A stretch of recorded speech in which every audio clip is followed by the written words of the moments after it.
Okay, ladies and gentlemen, again, thank you for being with us today.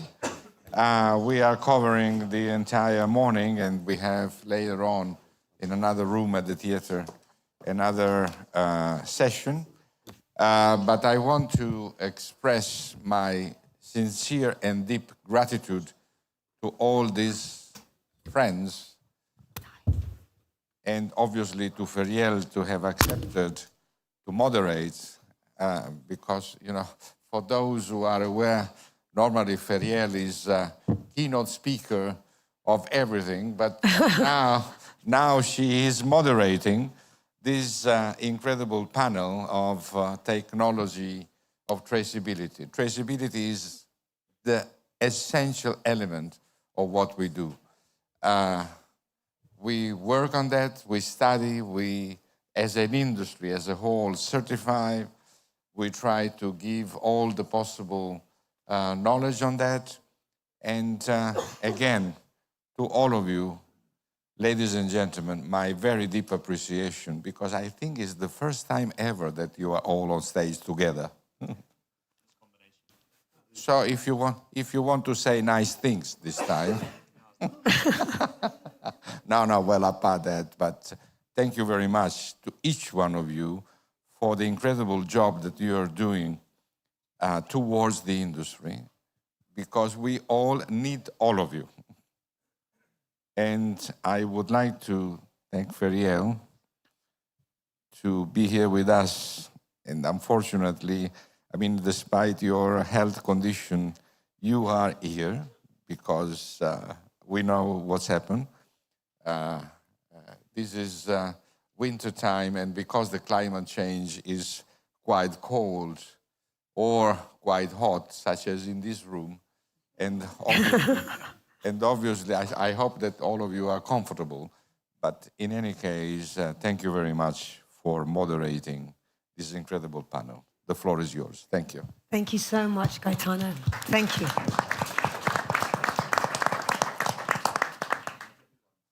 So as you can all hear, my voice is strained. I can say that there was some dancing and some karaoke last night, but I didn't partake, yet I'm the one that's lost my voice. And that's a fact, actually.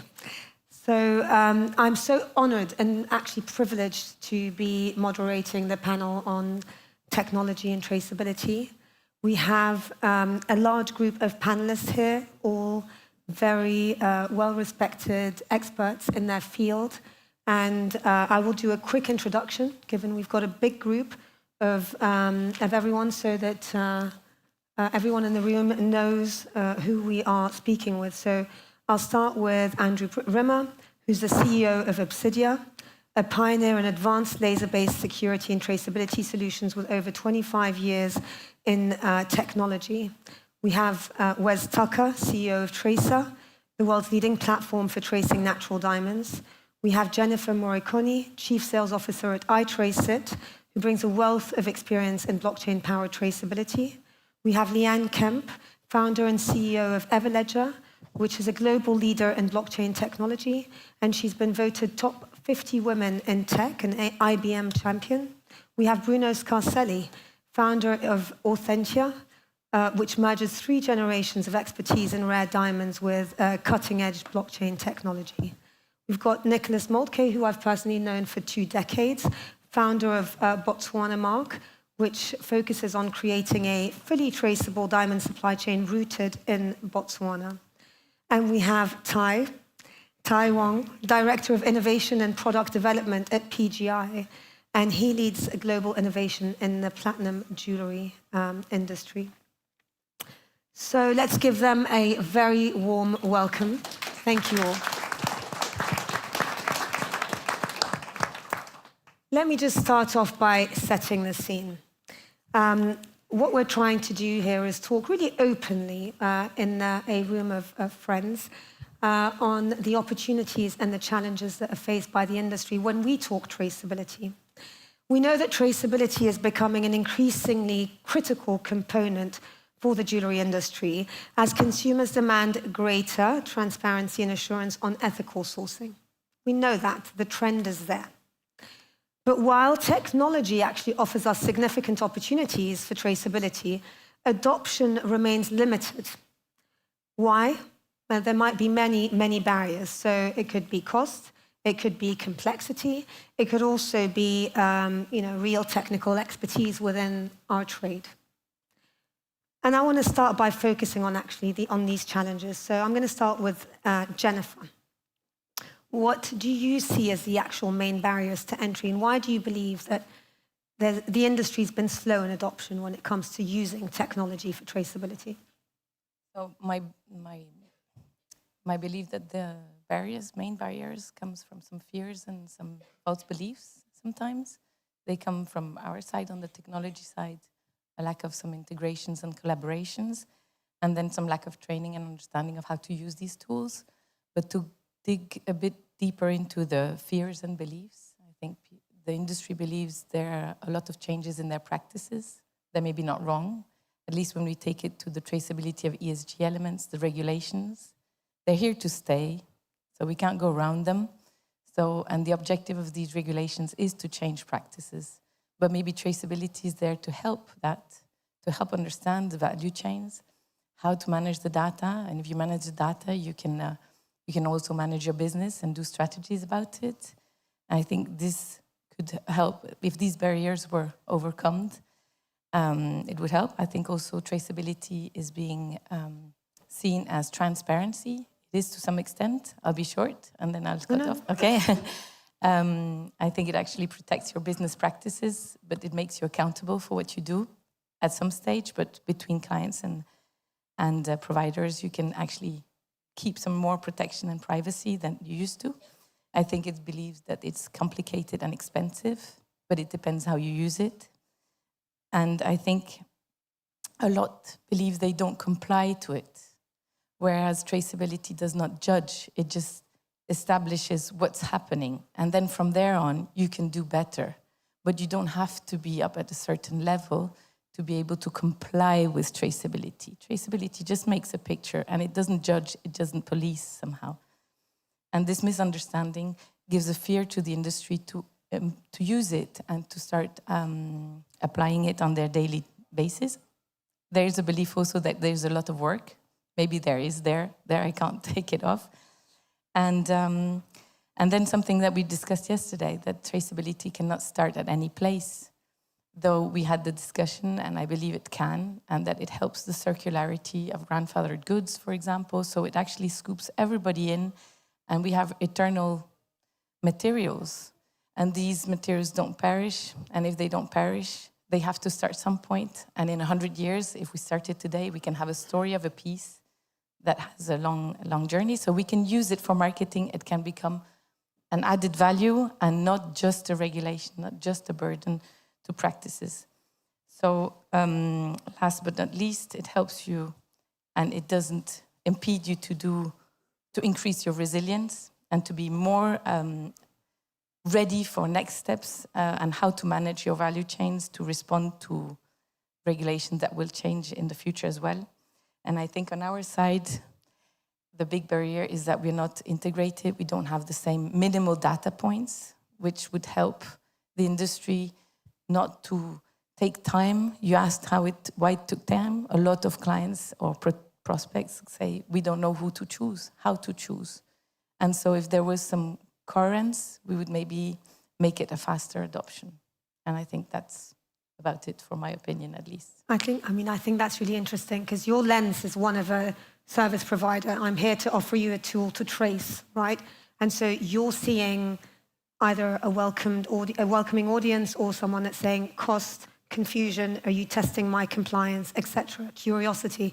So I'm going to be checking, by the way, with everyone in the audience if their assumptions on the resistance is actually true from your perspective during the Q&A section. So keep that in mind, please, guys. And then here we have Platinum Guild International. I want to understand from your perspective, and your experience, what is the actual challenge that you feel is creating this barrier? Okay, thank you, Feriel. At PGI, we are looking at the possibility of a fully traceable jewelry. So from stone to metal to ethical and responsible production. So And I like to approach that sort of the barrier from two perspectives, one from a technical aspect, the other one from a market consideration.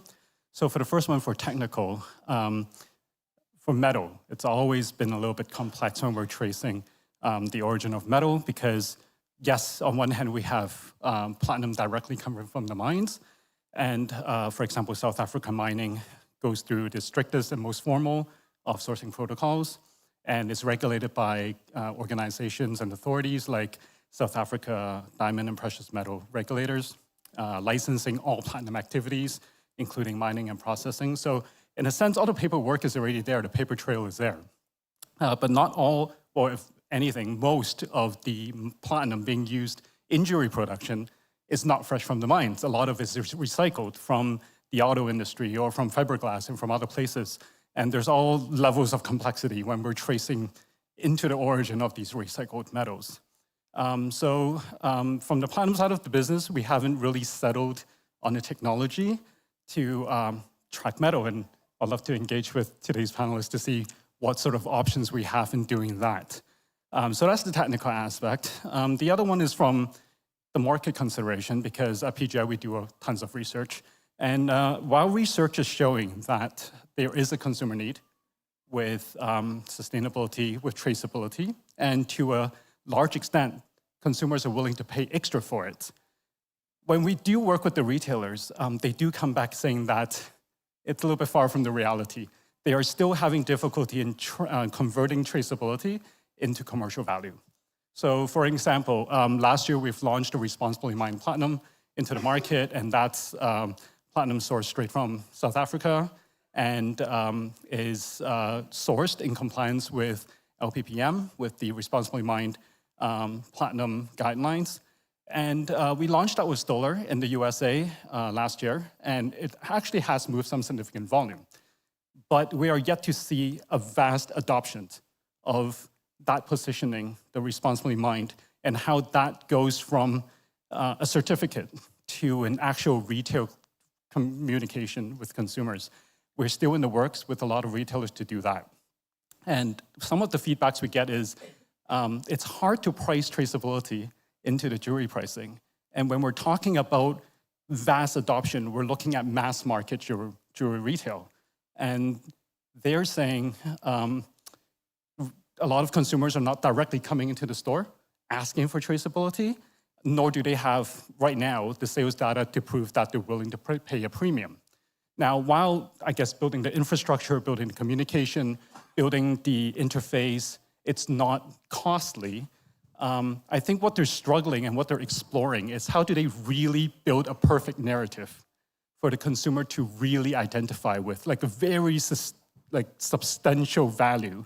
One of them came back with the idea, for example, for color stones, when you can trace the origin, and there's meaning of these origins, you know, if a color stone coming from Africa or coming from South America, is there actual attribute differences that they can tell the consumers so they know exactly what they're getting, and there's a point of differentiation and authentic data. So I think all that effort, aside from just trying to build profit, I think the mentality is really for brands to build something authentic and something substantial and something relevant so that they're offering a very unique brand experience for the customers. And that's what we hear at PGI. Yes, I mean, I also see that perspective. It's quite complex and you can't really simplify it. You need to think it through. Is a product from South Africa better than a product from another country? Like, what are you saying when you're saying it's traced to this country? And a lot of thinking is still required to do that. And you spoke about, you know, the certificate at retail. And we have with us here Pritesh, who is representing the GIA as Chief Operating Officer. Arguably, the GIA is the leading, the most trusted consumer-facing certificate for gems out there.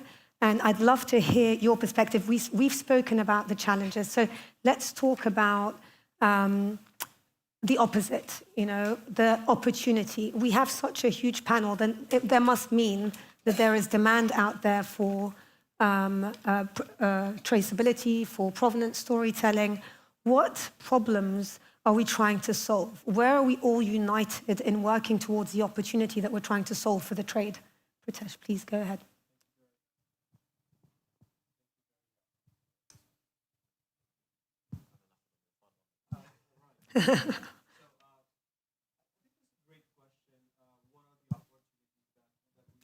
Sorry, the mic isn't working. Try this one. Okay, let's try that. There we Thank go. you. Thank you. So I think the great opportunities are, when we talk about that, it always starts with consumers, right? I think, Ty, you talked about it. In our earlier presentation, Maher talked about it a lot, about consumer. And everything we're doing, it is ultimately goes down to enhancing the consumer trust in that when they're buying these beautiful products. While we have heard about that consumers are not walking in the stores asking for it, but latest data recently we have seen it, that trend is changing. We have seen that trend happening in many other products, luxury products, normal day-to-day household products and stuff. So I think that trend is changing, and it is an expectation of consumers to go in and specifically ask that where the products comes from, right? And so for us, when we look at those opportunities, how do we bring those stories, an average billion-year-old diamond, right? So how do you bring that story of traceability, the origin that comes into it is a great opportunity. Technology plays a huge role in providing that opportunity for us to take those stories out in there. And that's what our role as a GIA has been, to bringing those factual information about the products through our grading report and services we provide. One of the opportunities is that use the existing practices and existing vehicles to get that messaging to the consumers in there. And that's one of the area is our grading reports that goes to the millions of consumers. And so when we are trying to look for it is how do we bring the factual information either based on science or is it based on technological verification ways to do it. Our supply chain is complex, and those complexities requires a creative solutions for us to bring it in there. Not only complex supply chain, but also it's a wide variety of it. For example, when you have a De Beers who has a very well-established practices and way to collect information through the processes and things into that, or Sierra Leone example that was in there, where it's artisanal mining, or the manufacturers in India who are very small. How do you build that bridge? And technology plays a big role in doing so. So when we look at those opportunities, we all have different solutions to bring to bear here. Is how do we make it interoperability? That's an opportunity of it, so that when we get the best information that collected that we can provide to the consumer is a great way for us to do it in that part. And those things comes with creating and establishing a standards of information that we all talk on a same way on a regular basis. So it's creating a simplicity at the consumer level, and there's a less of the confusion in there. So while we are knee-deep into the industry, we all understand all the things in there, but when it goes to consumer, it has to be simplified, and the best and simplified way to get it into that part. So leveraging technology is great, but ultimately we have to keep it in mind. Our goal is to go to that consumer. And so for that, when we look at a GI, and we've been doing this for decades and decades in Colorstone, for example, talking about origin and things and providing based on a science. We know in diamond that science is not there for us to talk about origin or traceability.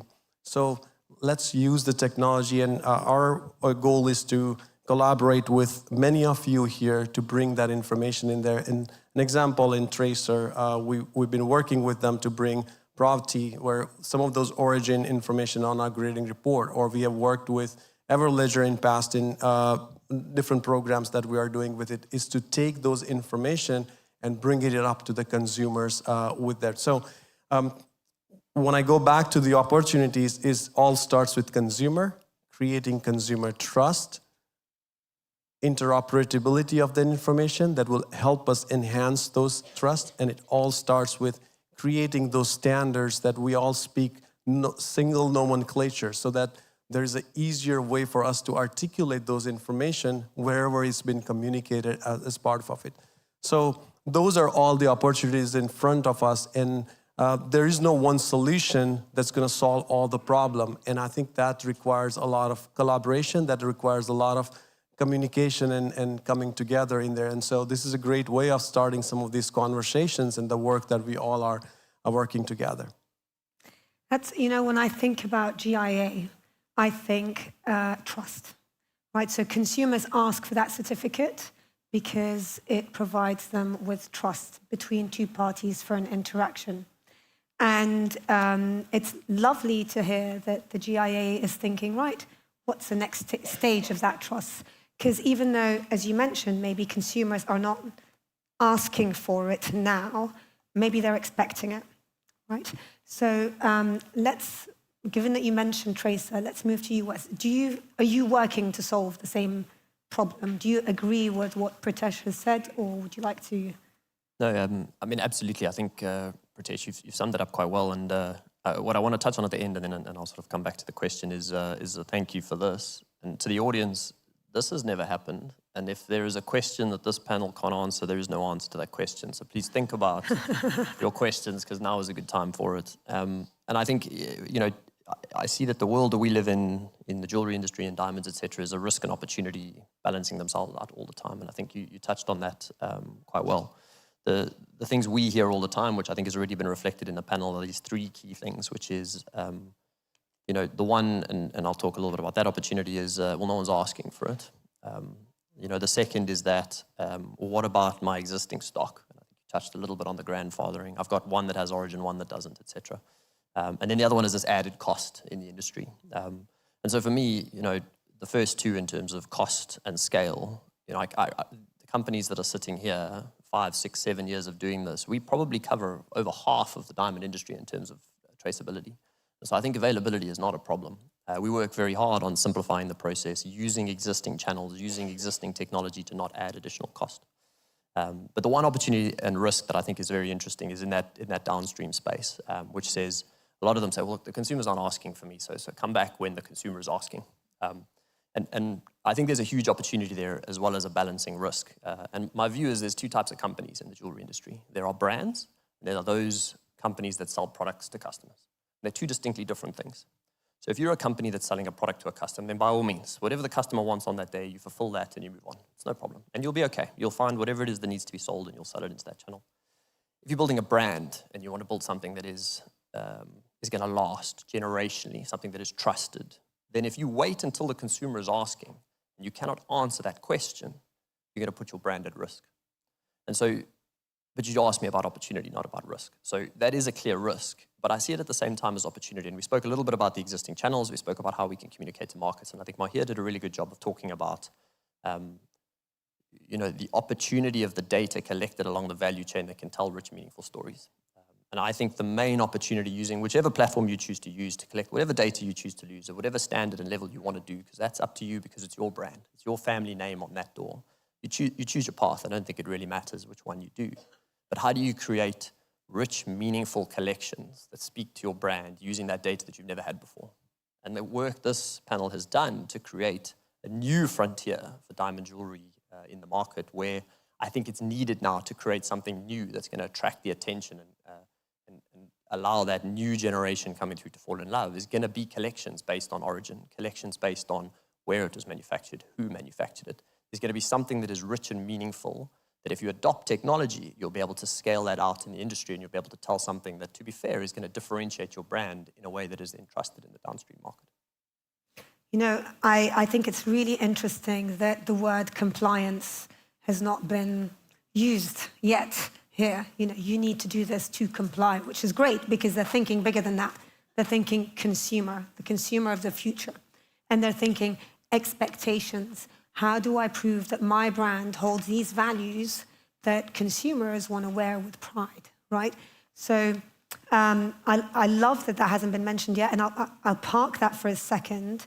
The second point that I wanted to say, that was really interesting from what you've said, is there's many of us. It doesn't matter which one you choose, right?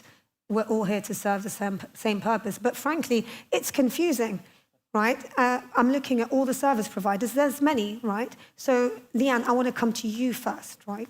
And I want to say, how can all the technology providers work in collaboration with industry stakeholders to simplify the implementation, to help them make the right choice for their business, to overcome all of the challenges and or use the opportunities that we've discussed? Hello. Oh, good. So I've been in traceability for 25 years.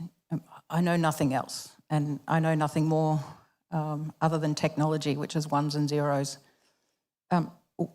We have many platforms, many solution providers. 10 years ago, there wasn't this many at the table when I first began, and there's many today. And we have an incredible set of toolbooks and, you know, RJC and many acronyms, people busy. But we do not collaborate at a level that is so critically important to get this right, which is an interoperable protocol.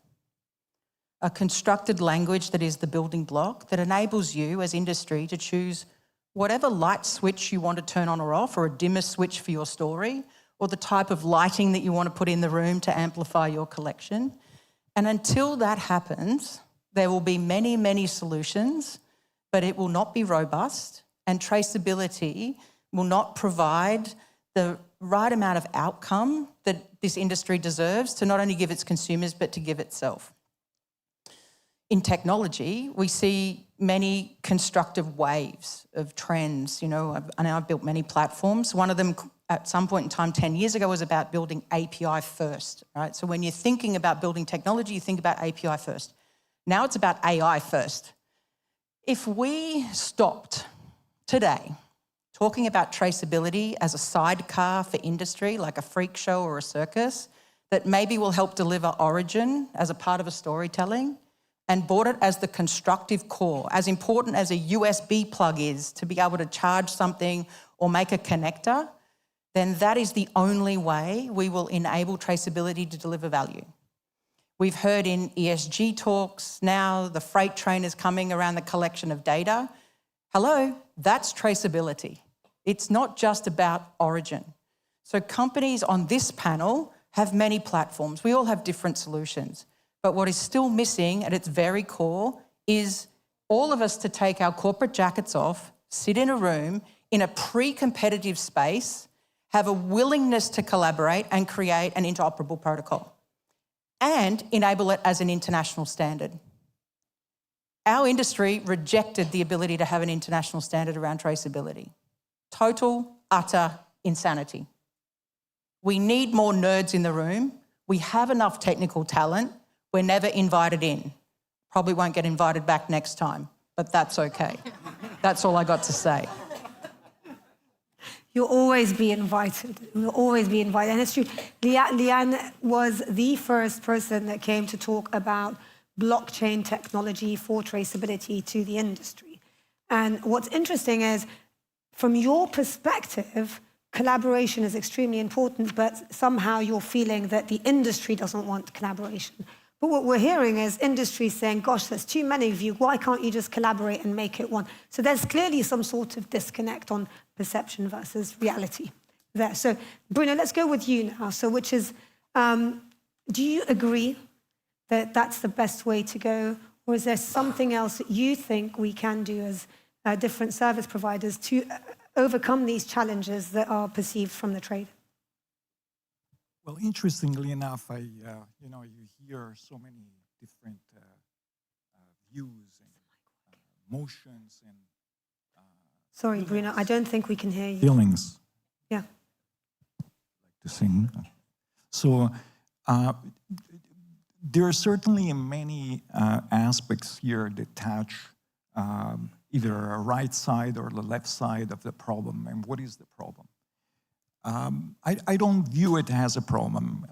The industry is archaic. We are one of the oldest, correct? We have dinosaurs walking around 47th Street. We're a very old industry. It's something that before we can come together, we need to create programs. And those programs can only be generated by giving solutions. Blockchain is a very complex technology. It's not something that You can allow yourself, you go and buy a computer, you put it on your desktop, open it, and create a file system. Blockchain technology is such that if the stakeholders don't come together in creating friendly, user-friendly solutions that are modular, what does that mean? It means that they fit and create a solution for the type of business that you have. Often the problem that we have is that the technology is so broad, but no one really knows how to recognize what it can do for your business. So with respect to that, one of the things is that I heard here on the panel is creating a standard. For us at Authentia, we created a standard for Authentia. We have 26 different patents that are filed all over the world, and we actually follow a very rigid standard.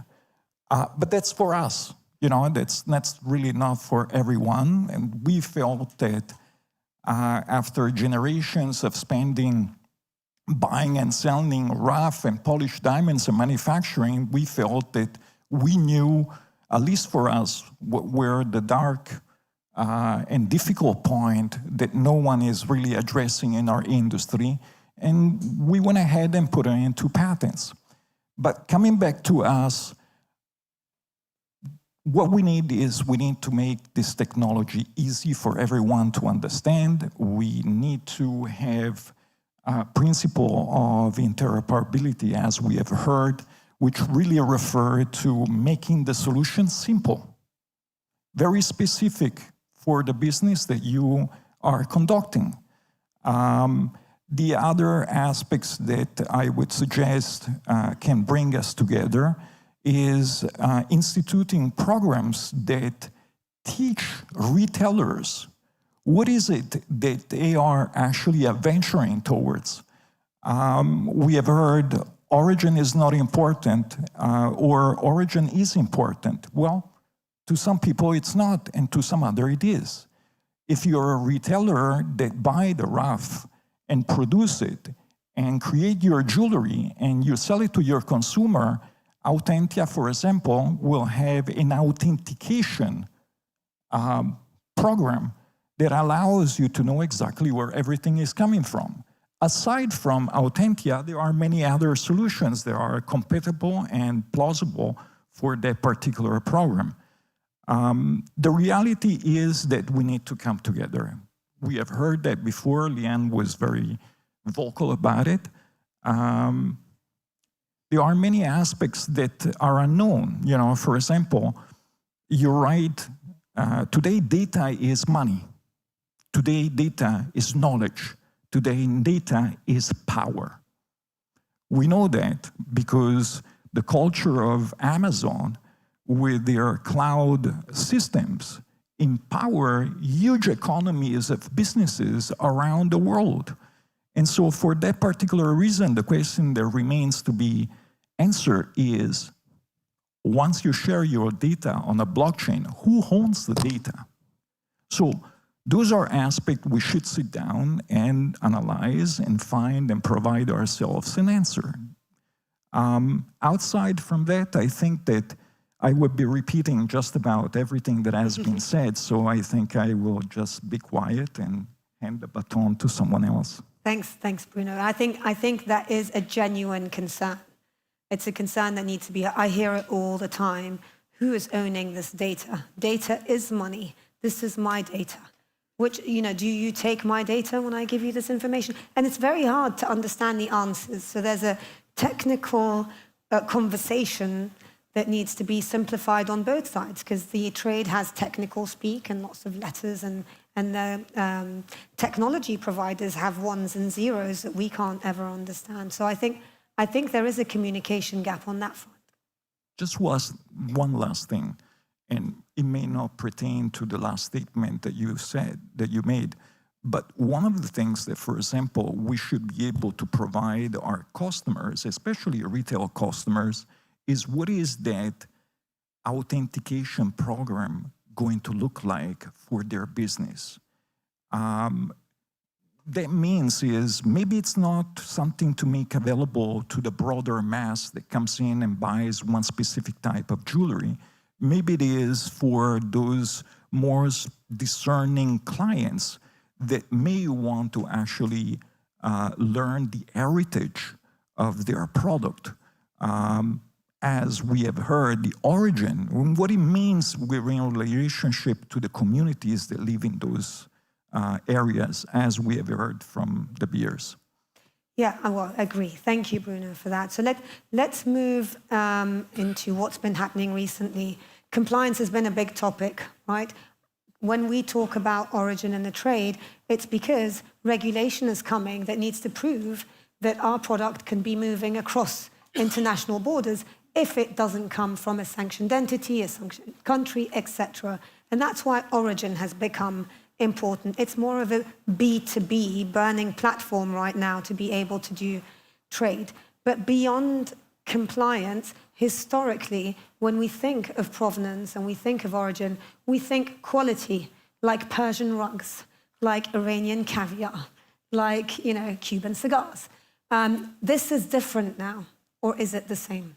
So I want to move into the consumer-facing side and say, beyond compliance, how can traceability and provenance add value from your perspective? And let me start with you, Nick. Yeah, thank you. I think a lot have been said already, so I'm trying to, figure out exactly what can add value at this stage. Listen, I think obviously technology and blockchain is not a very sexy topic. And when you are putting that in front of a consumer, generally in a retail environment where you're trying to sell jewelry and diamonds, they're saying, and you start talking about blockchain, they're like, well, I don't want to buy Bitcoin, right? What is this blockchain? There's a lot of education that has to happen on that side. And luckily we're in a position now where actually, like we heard already from Maya and other people, that consumers are asking those questions. They are coming in saying, actually, I would like to know where my diamond come from, or do you know where this diamond come from that I would like to purchase? And so very much I see the next stage is really around developing those tools, developing those tools that allow retailers and brands to make it wrapped in a really beautiful way that really tells that story and make it luxury. And so it's not just looking at, zeros and ones on a screen. We need to wrap it up in a way that consumers feel that they're buying something, obviously, to enhance the trust in the product and in the industry, which I think for a very long time, I think there's trust when it comes to brands. I think as an industry as such, there's a lack of trust. The blockchain and all the work that is being done by everybody on this panel has that ability to transform our industry and regain trust for consumers, and give jewelers and brands the tools to really maintain what I call the diamond dream. And I mean, obviously De Beers have been talking about the diamond dream for decades, but I think we have to realize that the consumer today is just very different. They have very different expectations, and like we just seen, I mean, literally the world is on fire. And the sensitivity to knowing where your product comes from, what the environmental impact is of that specific product, becomes just increasingly important as we progress. And we will see that people become more and more sensitive. And I think if you simply don't, if we don't, as an industry, allow people to have those tools so they can answer those questions around, where it comes from and specifically what is, and that's, I think, the next step, which perhaps we haven't touched some on, but I know there was a panel this morning that spoke about the ESG. What is the ESG impact of buying this diamond versus another diamond from a different country? So I think there's huge opportunity, and that's, what I'm kind of focused on. I have been focusing on trying to develop those tools that give people the ability to tell that story. The ability to tell that story. And you're right. I mean, whether they choose to use it for the sales process or not is up to them, right? And I think that's absolutely key. Yeah, exactly. I mean, in the end, you can have the tools and you can decide how much or how little you would want to speak to that consumer about it. The important thing is that you have it, and so I think you said earlier, if you asked, I think it was you, he was saying, you know, if you get us, it's better to have it, right? Because if you don't have it, then the consumer's going to go, okay, well, clearly you don't know where this product comes from and what the environmental impact is. And so that's essential. And then brands can decide, depending on where they sit, like, you know, as you were referring to, are they selling product or are they selling a brand, how much and how little they would like to integrate that into their brand, their storytelling, their communication, but it's there. Yeah, so I can see absolutely the need to have it just in case, you know, just in case you're being asked questions for the brand. And from a De Beers perspective, we do a lot to tell the natural diamond story, but we are in the rough, right? From Opsydia's perspective, I love the laser tech that you've worked on from the polish, so well done. I think it's really, really exciting. So, and you started doing that work way before people were asking about compliance issues and things like that. So I really want to hear your view, Andrew, as to why. What do you see the opportunity as beyond compliance? Why do you think, you know, on the polish side, we should be using this tech? No, thank you, Feriel, and obviously great to be here. I think, first of all, just to say, you know, it's been really encouraging that compliance has been the word that really has been left. Yeah. And the priority across a lot of the discussion here is around the consumer. And so ultimately, I think, you know, down to the practicalities, if we're talking about the use of tech, what it can actually do, it has got to be the thing that actually helps us tell the story to the consumer. By being able to tell that story to the consumer, we're creating the trust, and that ripples right the way through, as long as you've got the right compliance underneath, to then elevating the sort of brand. And I mean, back to the consumers, we've also got to recognise that consumers today have probably got the most information, the access to the most information they've ever had, and they also go searching for the most information. And so when we look at the technology side, you know, that's our challenge, is how do we actually meet that? Because the other thing that comes with that is the two types of information. You know, the correct information, and then there's the false information as well. So when we're looking at the technology platforms and we're looking at the way that, you know, we're actually interacting with them, then, you know, we've got a battle on our hands, you know, to make sure that it's actually the true information which the consumers are actually focusing on, because that, again, is the thing that then is going to, you know, help a brand and support the brand security. So really, the traceability technology, it's got to be sort of underpinned by, there's real data points there, and be able to show that in a way that's very easy for the consumer to understand. So I will just use our laser tech as an example, forgive me for that. So essentially, we've got a technology that means that you can write a nanoscale inscription inside the diamond. And it can be a logo, a serial number, it can be both. It doesn't affect the grade, Pritesh, so be reassured of that. Can you confirm? And then, but the point is, you know, we've got the various sort of traceability platforms, but the key thing is being able to say, yes, that really is this piece of jewelry I'm talking about. And so that's where this sort of comes in. So if you can put that piece of jewelry, you know, we're going to be able to put that into a viewer so that someone can actually see that logo or that serial number, and then open up all the traceability platform and the story that goes with it. So what you've done there is you've really established that sort of trust for the consumer right at that stage. And it goes beyond, you know, the first sale, if you like, as well. You know, if that information and that sort of trust, if you like, then goes into, say, a digital product passport, we need to have this way of bringing all the different pieces of information together so that it goes with the piece, whether it's a new one or it's creating enduring value, you know, for the secondary market as well. You know, if we look at the major brands, really important part for their brand value is not just the new pieces, but it's also the pieces that people bought 20 years ago and 50 years ago and even longer than that. So the platforms need to be able to support that sort of journey right the way through and make sure it's there for the future for the brands as well. I will just touch again on you know, the sort of compliance as well, and throw in an extra thing, and that is, you know, G7 excludes melee. But maybe in our technology solutions, let's bring melee in as well. You know, because I mean, if you're a jeweler, you're a watchmaker, then probably one of the biggest areas of risk is actually melee. So let's have a solution that actually brings that into the fold as well. So I think, again, really just focusing on the consumer. I think where we have succeeded, and our test, if you like, is if you show this information to a consumer, maybe in the retail store, the test is, can they repeat the story that they've learnt when they get home to their friends or their family? And if they can, the brand has won and the technology has supported that. You know, that's very true. I think we're too complicated for the consumer when we're talking traceability, provenance, etc. And even when we're talking to each other, my dad always would say to me, when you're sick of saying it, that's the first time they've heard it, because apparently I speak too technical. But I'm the least technical in this panel. So is there any response to that on the melee side? Does anyone want to add to that? Not to add directly on the melee. It's true, we work on melee, but the nano engraving can be done, but it's a cost question. It's not a technical question that it can't be done. It's a cost. Now, there are other authenticators. We did not talk about the difference between certification, authentication, digital product passport, digital twins, and all that.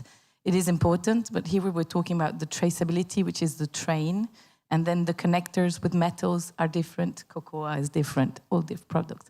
I wanted to go back to the cost.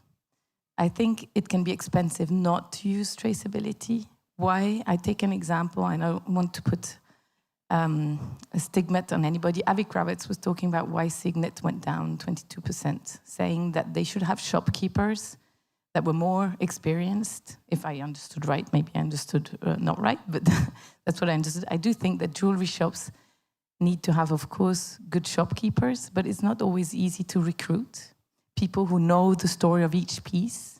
And this is where traceability, you can have a staff that rotates and just needs to scan whatever, if it's a QR code, a barcode, whatever code is the identifier that includes the story. But so the shopkeeper can then tell the story about the jewelry piece easily, and the consumer can even tell it further on. But for that, I think the whole industry, from the mining, from the recycling of gold, from the grandfathered goods, from all, need to understand that the data that they include, the images, the videos, the different type of information is what's going to feed the end seller with all the arguments to differentiate. We see here how many jewelers are there, how many pieces are there. Everybody needs to differentiate one way or another. So there's a fight for that. And this is where traceability, you have the whole story. Your importance is gender balance. So you find the value chain and you find the elements that will justify that your jewelry talks to women that buy for themselves. Or you choose a manufacturing plant that works with handicapped people in Namibia, and your jewelry pieces are made for people who have difficulties to open up the pieces, whatever. I don't want to give 10 examples. But you can add value, differentiate in a highly competitive market through traceability. And this is really the message I want to bring. It's not only cost, it's not only regulation. Use it as a tool because it's not there to go away. The regulations are not going to go away. So we might as well get the resilience and adapt to it. That was just it. Resilience is key here, Nick. No, I was just thinking it's interesting when you sit and reflect what other people are saying. And from my own experience, there's many huge challenges in terms of implementation and cost and all these things. But certainly at the very forefront, staff training and at the end the sales teams and people who are standing in front of the customers and are selling that final product. There's a huge amount of training that needs to be done, and I see that myself with the clients that I have, that for us to move to this what I call Diamond Dream 2.0. I mean, the amount of time and effort that everybody has to put in collectively to bring those front staff salespeople up to a level that they have that knowledge, let alone understand what is blockchain, how are diamonds traced, where do they come from, what are the ESG impacts, and so on and so on. We can develop all these tools that are there, but unless they're really fully understood and they're able to be used in a convincing way to sell that natural diamond at the end, we don't have anything. That's just the point I want to make. Yeah, I mean, I agree. I feel so sorry for the frontline staff when my family does mystery shopping. Me, my husband, my daughter, it's such a nightmare for the poor person that's answering our questions, because we use every single opportunity to tell them what they should be saying instead. But it's a huge task, not only because of a recruitment issue, but because of a retention issue as well. So having that data there to be able to address the recruitment and retention issue is a very different way to look at things. But first of all, I want to say thank you to all of you for sticking to time, and I really wanted this to be super engaging. So I promised that I was going to go back to the audience and start asking questions from the audience. You've heard from the specialists what they think the problems of the trades are when they are looking at traceability and engagement, the challenges. Do you first agree with what they have said? Are those the true challenges that you feel before adopting or welcoming a technology traceability solution? Or do you want to correct some of the perceptions that have been presented today? Anyone? Yeah, we don't bite. We don't bite, guys. You can ask.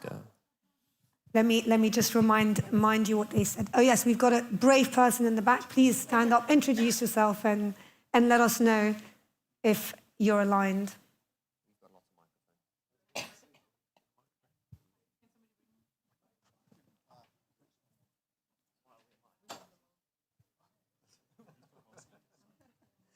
Thank you very much.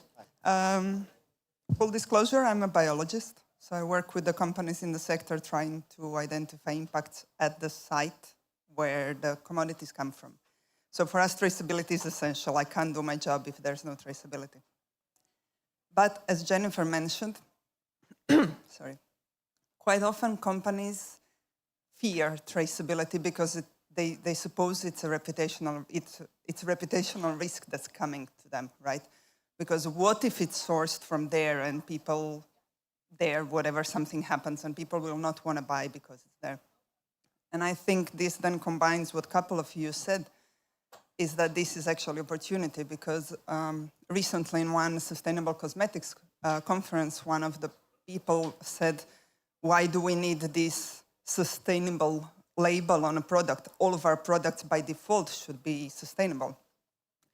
If we have traceability, we can make sure that there is no impact on the ground, which is gonna say, oh, I don't wanna source rubies from here or sapphires from there, because that's gonna ensure that the company mining, the company polishing, the company selling made sure there are no negative impacts where the stuff happens. That cleans your supply chain. What stays is then what you, Jennifer, mentioned is, what are you doing as a positive action on the ground? Are these women miners? Is this agri-connected mining process? Is this giving education to local communities to polish? This is where you gain. But I think really one of the issues that I see so often with clients is that they fear traceability when traceability should actually be an opportunity to clean up and show up for your clients, for the communities that you source for.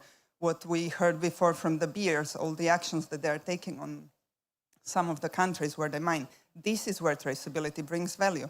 So I really, I would like to hear what some of you, because some of you are also in companies, what you feel, because I've really struggled to find companies which are not terrified of traceability, even to a point where I am starting to suspect that there is much more traceability in industry than it's put on the table.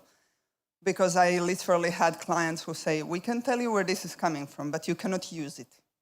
You cannot use the global data sets to estimate the impact because maybe that way someone can trace it back to where we are tracing it. So, or we give a report after a year and a half of guessing and modeling where sourcing could be happening. And then the sourcing specialist says, oh, we don't source from there, we source from here. So industry does know it to some level, and some of you will know it way better than me. But there is this fear of like, if we say where we're tracing from, then that's a risk for us. So that's much from me. Thank you. Pritesh. Yeah, I think that's a great question. And one of the things, as we kind of think about is, and some of the thing has been discussed here, when consumer looks for a product and they're looking for the trust that who are they buying from and what story is being told, what emotionally, how they get connected with those products that doing it. So a lot of times the brands or the individual retailers who is selling the product, it's a reputation of that consumer is buying the product based on that part, right? And so how does that reputation builds on it? And it starts with the foundation of information and transparency that comes with it, or the story that they're telling about. And I think one of the challenges, and you mentioned in there's a lot of this data and information is available in the industry. A lot of people know some of the things are in there. So the question for us is, how do we ensure that transparency flows through an entire supply chain, a complex supply chain that goes through it, and every product that goes in, people can stand behind in that part. So I think Leanne mentioned as well, I think we as an industry is going to have to focus on creating that transparency at the level that it is like a USB plug in on the wall or things that comes into it. It has to be taken at a way that it's there. And then all of the brand or marketing or stories to the consumer, the reputation gets built upon those facts and truths that stands behind it. So the organization or company who wants to tell the story of a miner in Sierra Leone versus somebody who wants to tell a different story, they can build upon that based on that part. So it gives each individual brands their own storytelling ability, but it has based on that transparency that we can build it on. And I think that's the challenge that we have is how do you get to that point where transparency is given? It's not what we have to ask for it in there. And so great opportunity for all of us to collaborate on that as an industry to bring it into that part. But ultimately, that's the answer, is to make it in a very transparent and everything that comes through it, and leverage of the technology, not in a single place get its hold on. Yeah. I mean, I completely agree, and I want to touch a little bit on what Leanne said as well. But maybe from your question, given you come from the sort of the biological background, looking back into the mine sites and the impact, etc. I'm not a diamond guy, which I don't like to admit to everybody in a room full of retail jewelry branded people. But I'm a miner, so I come from a mining background. I worked in Africa and Australia, and I have a passion for what you guys do that allows wealth to flow back to communities in source countries. And the phrase, a rising tide lifts all boats, is the one I like to think about when we think about traceability. So the one thing I will say is we seem to be talking a lot about a lack of adoption of traceability. I can tell you there's a lot of adoption of traceability all the way through the value chain. There's a few of our customers in the room, manufacturers, they have their own traceability solutions. There are technology providers that are working with people, et cetera, et cetera. There's absolutely no shortage of traceability. I think a lot of people are using it in the background, and they don't want to surface it to a certain degree. And for us, what we focus heavily on is bringing on as many of those source countries as possible. And to be fair, not to discriminate, but allow them to tell their story and allow their story to improve. And I think about Angola a lot. So Angola is probably the most prospective diamond mining country in the world. We speak to a lot of brands that are interested in finding ways that they can purchase Angolan diamonds. That's an interesting transition from where they were before. And I think that's a huge opportunity for us to be able to do that. But it touches a little bit on what Leanne says, and I want to say I completely agree with what she said. We talk about collaboration. We spend a lot of time working hard on collaboration. I spend more time speaking to lawyers before I get to collaborate, which touches a little bit on the challenge. But you cannot collaborate in the technology space without a standardized way of communicating. And when not talking to lawyers, we're talking to the technical teams to translate data in the diamond industry. You would think that an industry that has something like the 4 Cs has a standard way of talking about data, but they do not. Every lab is a little bit different, and every manufacturer is a little bit different. And so we're trying to create this transition layer.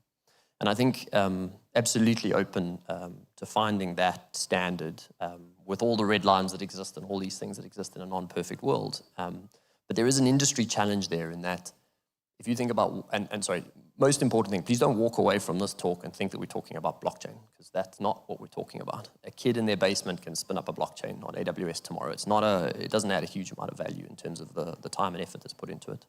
But the reason we all gravitate, I think, and there are more people on this panel are better experts than me, towards blockchain is it was supposed to be this thing that creates multi-party trust. because it's an open, transparent way of communicating data. The diamond industry is terrified of an open layer of diamond transaction, and I totally understand why, because they see it as a commercial information. And so we have to find this way of creating that standardized way of sharing data, but in a permission, secure, blind way. But to be honest, leave that to us. Help us, but leave that to us. What the industry needs to do is to say, for this industry to continue to survive in a complex geographical world, and if you haven't seen the signs that the world is going to get more complex and it's going to get more challenging, it is going to happen. You cannot hide from it. Find a way of coming together, because ironically, you're all buying from the same people. The stuff that you can't sell, you'll sell to someone else who will then sell along. It's the same industry all working together. And yes, you can compete at the tail end, and you must compete. But we share, and the tide must rise to help everybody along the way, or the whole industry collapses under the weight and the load of that. But just to say, and I do hope you're here next year. It's my first time, so maybe I'll come back if you come, Leanne. The creation of a standard for us to communicate as an industry and data is so important, because all we're trying to do at the moment is four-season origin. What happens when we're talking about carbon and water and all these other impact points, and we're all speaking a different language, it becomes incredibly difficult. Bruno?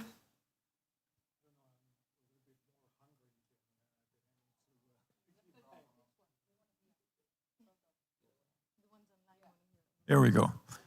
So I wanted to come back to some of the comments that were made here, simply because when we think about technology, we think about something that is complex, and it is.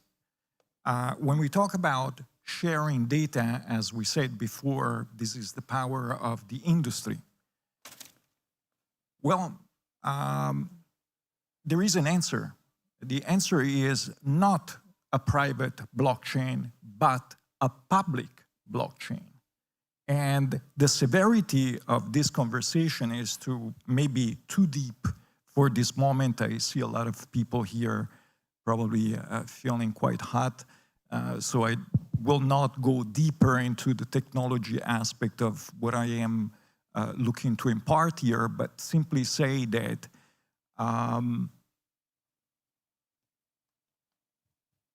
the importance of being able to supply to your customer a security measure to allow your customer to enter a blockchain so that they can verify the data. That's the answer that here was being discussed when it comes down to full transparency. And that's everything. I think the question that we're asking is, does it add value? And I'll tell you something. I've heard a lot of comments about how the trade feels, right? That's why I want the trade to say, yes, that's true, or no, that's not true. But I'll answer that from a trade perspective. If it makes money, we'll do it, right? So, and if it doesn't make money, we won't focus on it. It's very simple. It's the same thing with the sustainability. You can't just do it on the side to, tiny little project. You need to do good by doing well, so you can make money and reinvest that profit into something else to grow your business.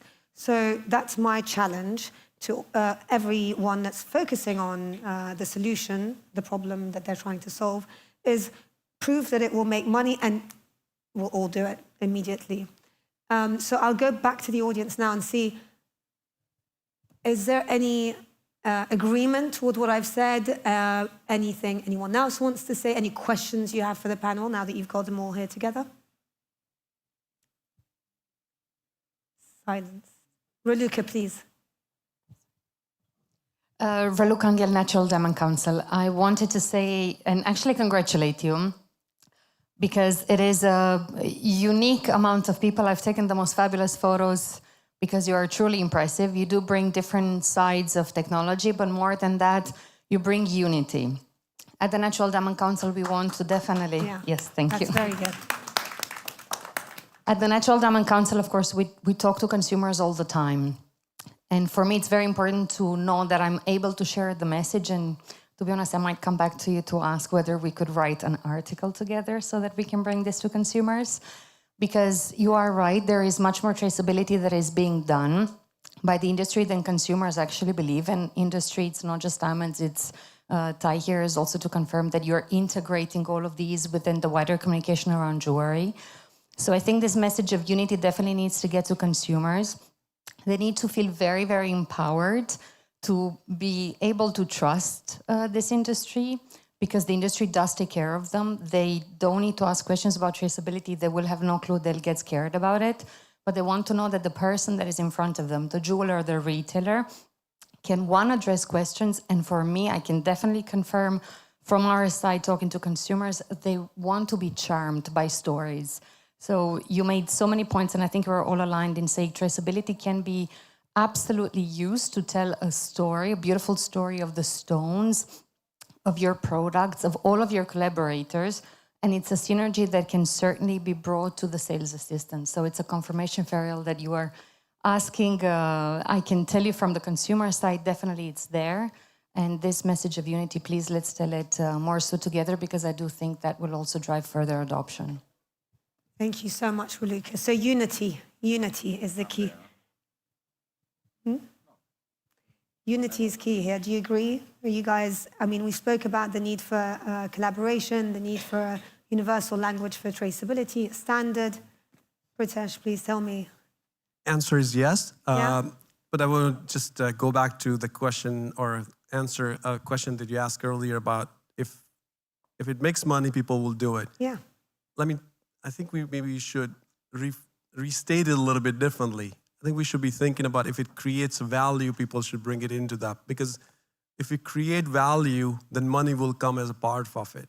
Because if we just look at traceability as just a way to bring more money, I don't think we are doing justice to the whole industry, or as things into that part. So I think how we should be thinking about, does it create a value for the industry, individual organization, or in the company? And if you do, then obviously financial rewards will come along with it in that part. So I just, because if we just look at it in terms of money, then it's going to be, well, it adds a lot of cost, or it adds a lot of these things in there. But to me, if that value is not generated at the end, where a supply chain ends in that part, none of these things kind of will work from that perspective. So, but I echo the confirmation about, yes, we need collaboration in industry, and collaboration will create value, and that will eventually generate a broader transparency and traceability into the supply chain.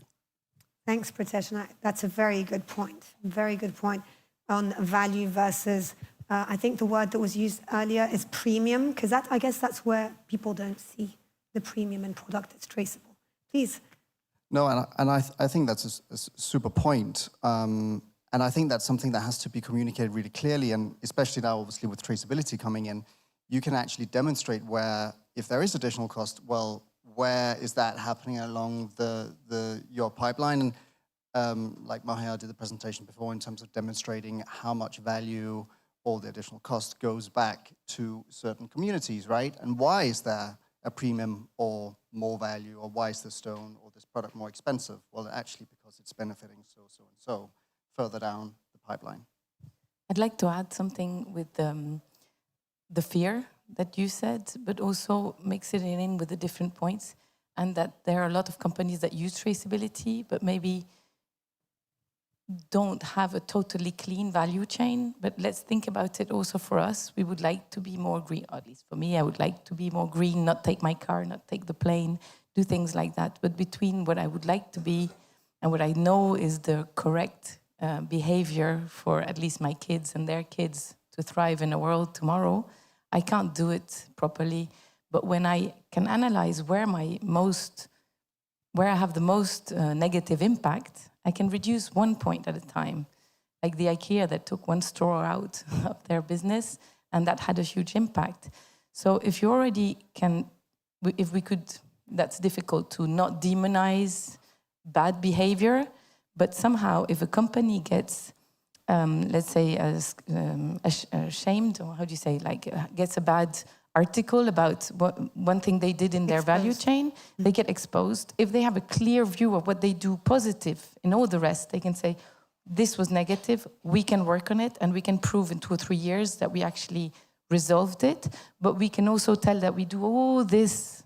And this is where the scores in the end will be able to show that there are some products that, yes, have some black points on their value chain, should be resolved, but it cannot be resolved already if you can't detect it. That's the first thing. And you can actually use it as a tool to prove what you did good on the whole value chain. So that's maybe where it can also be used not as a premium or an additional cost, but at least to reduce the impact of a negative cost as well. I think it will come as a positive, and it is positive for those who really use traceability and can differentiate by using it now. It's positive, but in 2-3 years, everybody will have to use it somehow, I guess. And there will not be a differentiator as such, but there, well, that's it. I think, I mean, you raised so many different points. So in the past, not so distant past, we would be very focused on stakeholders like NGOs. You know, we would be worried about exposés coming from NGOs. But today, really, they've lost a lot of their value because you've got any 14-year-old with a mobile phone showing something that can actually go viral, that shows the real situation on the ground, right? It needs to be short and sweet. And all these big articles, academic articles, don't land anymore. So an exposé can come from so many different sources, and that's a fear. And as a brand, if you put your name out there and say, hey, look how great I am, then you are a target. And what is great? So is great meaning perfect in everything, or do you focus on one topic and say, this is what I'm going to represent, and be authentic about the fact that the world is not perfect? Whereas a trade person might be fearing transparency of data, who owns the data, so it's not so clear-cut where the fear comes from and for what reason, right? So, and I think that complexity is has not been really, maybe it has, but in my world, it hasn't been really thought through and clearly defined to say, you as a stakeholder, I won't push you to tell the natural diamond story because of origin, because I understand that you're just worried about this thing, right? But you, I will speak to you about origin because it matters from a B2B perspective or a compliance perspective. And you, I'll speak to you about tech because that's the way that you're going to differentiate your brand versus everyone else for growth, whatever it is. And I think that is, that sort of customization of the engagement is going to be critical. And so talking about this 14-year-old with a mobile phone, we all have children and we have dinner with them every night, and they're very different creatures to us and to what we assume the next generation is going to be caring about. And I want to test with you. You know, do you think traceability is going to be important with your customer base? Do you currently actually get questions from your customers, or do you get questions from your family members when they talk to you about mining and its impact and, you know, saving the planet and turtles and so on? I mentioned turtles because my daughter said to me, when she figured out that diamond industry meant mining, she said, so do you kill turtles? And therefore you should buy me this bracelet here that protects 3 bracelets, protects apparently 10 turtles in the ocean. And so it's that simple.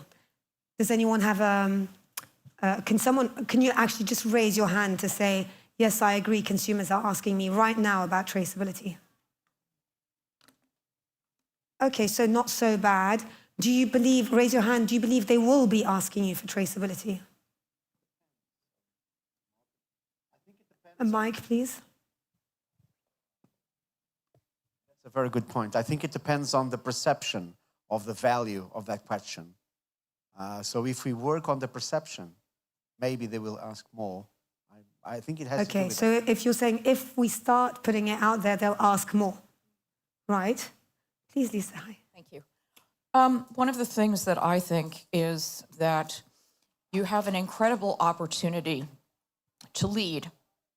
And if traceability is important, then we affirm that importance.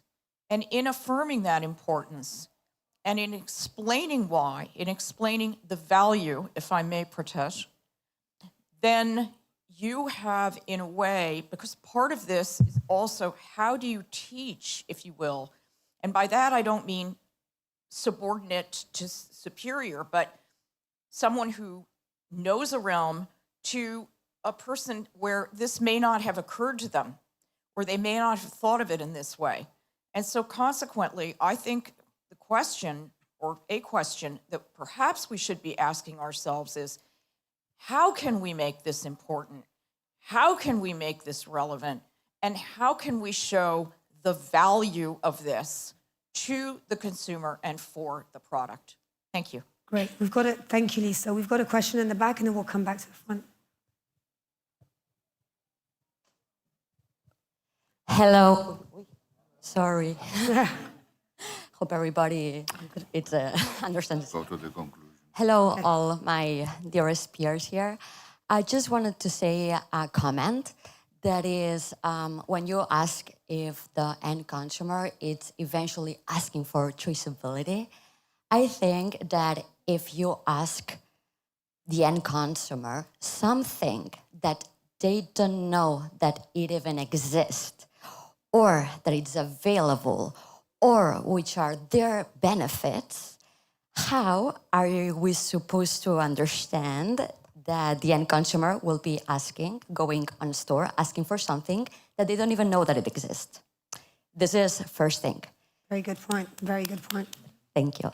Second thing that I want to say is that I love this sentence from Henry Ford that said that he said, if someone has ever asked me what my consumers wanted, they would have said faster horses. And today we go with cars. Very good point. I love that point. Thank you so much. Thank you so much. So, very true. Very true. Great, strong points.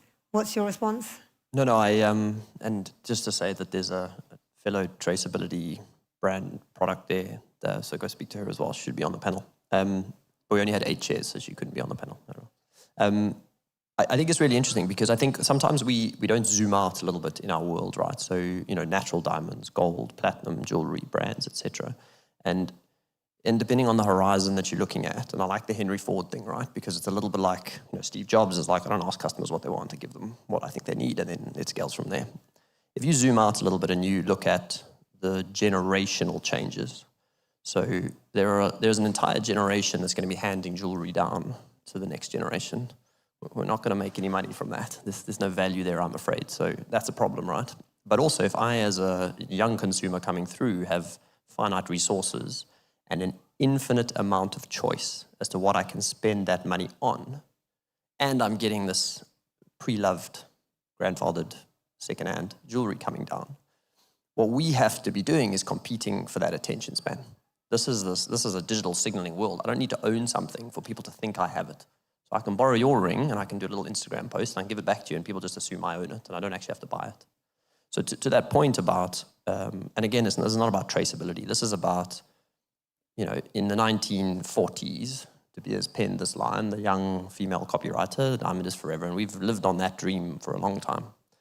We need something new that is going to capture the consumers. And the two things, not to scare you, but the two things I'll leave you with is and you should do this for your business, I'm sure you all use ChatGPT and other things, so I'm interested in natural diamonds, so we focus on natural diamonds. And if you ask ChatGPT, should I buy a natural diamond or a lab-grown diamond? The answer is fascinating. It says to you that if you are interested in something that is rare and very expensive and valuable, you buy a natural diamond. Well, fair enough so far. If you're interested in something that is lower cost, lower price point, more accessible and ethical, you buy a lab-grown diamond. So if you're in the natural diamond world, that should scare you senseless. And if you want to make margin, that should scare you senseless. But that example can be used across a whole bunch of other things because it's the same thing. And so what we need to do as an industry is when that new consumer goes on the high street or in wherever it is, how do we convince them to not to go into the eye store, but to go into the jewelry store? And this is one component piece of the story we need to start telling in the downstream because there is net new value to be created. I am absolutely convinced of it. Some of it will be defensive, as in keep the value you have, and some of it will be net new. But I encourage you all to think a little bit more about the next 10 years is not going to be the last 20 years. Sorry, Lisa. Sorry, thank you. To your point in talking about, if you will, transfer, there are actually is value in the transfer, although there may not be money, in the sense that what is passed on is not simply a thing, but it's also a taste, criteria, values as to what matter, etc. And so one of the things I would say is that we can't ignore in addition to focusing on our children, we can't ignore our peers, because they are buying these values, the choices they make, the reasons they make them.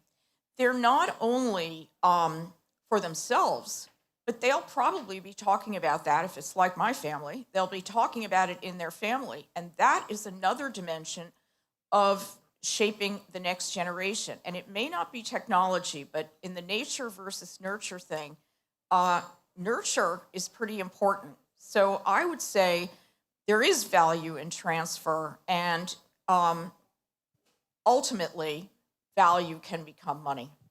And I think that the value, it's an indirect marketing, because if there's this transfer, people will also be likely to buy a new diamond or new piece because they know that there was this transfer somehow. So there's a positive point. I wanted to go back to the data, just so we don't get away from that. Data is a key point and a key fear. Back to fears. Talk only about fears, but data should be managed, and I think all of us agree that somehow protecting our clients' data is what will keep us alive. If we don't do it, we die. That's the first thing. I've also been confronted with it for the EU. We are in the EU, with databases in the EU, with regulation under the EU. The only reason that EUPO, the European IP Protection, wants to work with us is because we are in the EU. But this is just because we have that luck. It's like to have everything there. But on the other side, I think that when we talk about standardization, there should also be at the moment, let's say, a protection about what data one day might be shared, because we might one day have governments that say you need to share anonymous data with us to be able to track and understand what's the impact in the origin country, what's the impact actually in the manufacturing country, and what's the impact of the consumer and the e-commerce or the movement. There is maybe more impact actually sometimes in some countries that we didn't expect. But long story short, one day this data, somebody will require that it becomes anonymously available for statistics. It's not the case yet. I feel it coming in some years. Maybe my partners here disagree, but I think it is going to come at the moment. I think so as well. There it should be very safely guarded. It's true that the data, the property of the data, at least for us, is the client's. And it has to be encrypted, and the data itself has to be encrypted. There's no way around, because if we don't give that trust, we lose our clients at some point. Well, thank you very much. Thank you very much, everyone. Please join me in giving them a massive round of applause. Thank you for being on the panel together. I want to say, we have heard from Gaetano and others, it's the first time that everyone is sitting together, competitors are sitting together on a platform, so take a picture to prove it did happen. And Gaetano, thank you for having the vision to invite everybody to talk about progress and how we work together rather than compete. So much appreciated for your time. Thank you very much. And the over conclusion is thank you for having been here. I want to acknowledge the presence of my good friend Tom Moses, Vice President of GIE, apart Pritesh here and all our friends here. The message of this last session of tomorrow is the following. This industry is much more united than what is perceived. We all work together despite our diversities and regardless of the diversities and different opinions. But then we come all together to discuss openly what we are going to do for the benefit of our industries and all our companies to make everything better and to do everything more. So thank you very much. Thank you. Steve.